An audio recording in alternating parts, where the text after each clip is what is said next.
Shalom, jumpa lagi dengan saya Yeni Indra di Seruput Kopi Firman Tuhan dengan renungan yang berjudul Kita Sibuk Mengesankan Orang yang Juga Sedang Sibuk Mengesankan Kita. Apa yang penting saat berusia 91 tahun? Pertanyaan itu ditanyakan kepada seorang hamba Tuhan senior, Chuck Swindoll, yang sudah melewati begitu banyak musim kehidupan, sudah melihat keberhasilan, kegagalan, pelayanan besar, pujian, kritik, air mata, dan kemenangan. Jawabannya ternyata sederhana. Bukan tentang pencapaian besar, bukan tentang nama terkenal, bukan tentang berapa banyak orang mengenalnya. Ia berkata kira-kira seperti ini: rumah, keluarga, relasi, mengenal siapa diri kita, menerima siapa diri kita, lalu menjadi diri kita yang sesungguhnya. Dalam usia 91 tahun, seseorang biasanya sudah tidak tertarik lagi hidup untuk pencitraan. Sudah terlalu lelah untuk berpura-pura. Yang tersisa hanyalah hal-hal yang benar-benar bernilai. Lalu Chuck mengutip perkataan Dr. James Dobson yang sangat tajam.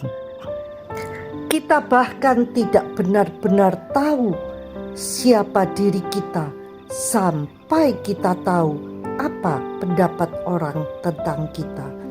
Jadi kita sibuk mengesankan orang lain, sementara orang itu juga sibuk mengesankan kita.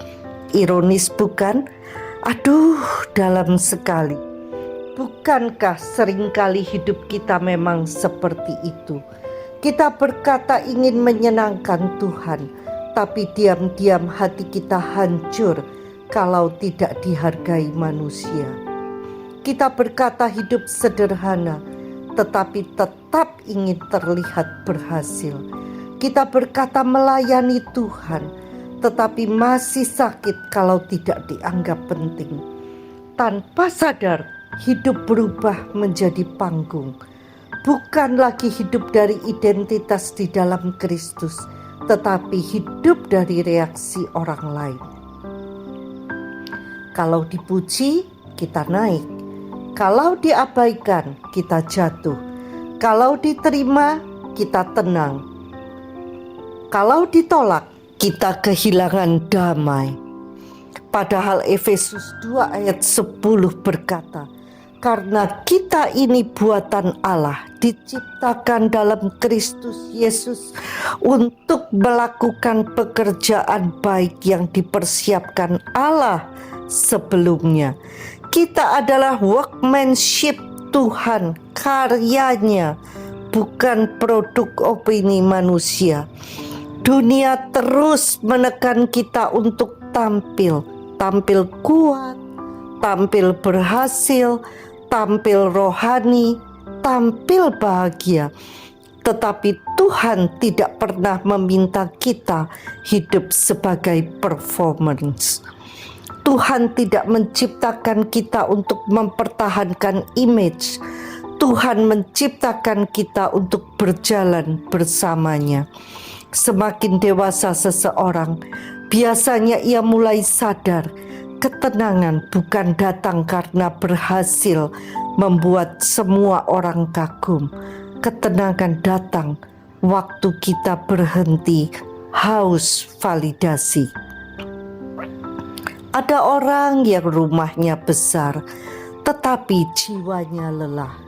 Ada yang pelayanannya besar, tetapi hidupnya penuh kecemasan karena terus mempertahankan reputasi. Ada yang terlihat kuat di depan banyak orang, tetapi sebenarnya tidak tahu siapa dirinya tanpa tepuk tangan manusia. Karena itu jawaban Chuck Swindoll sangat indah.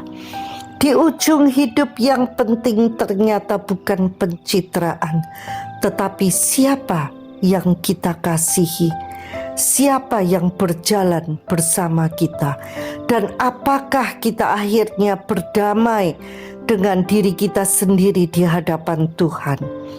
Knowing who you are, accepting who you are, then being who you are.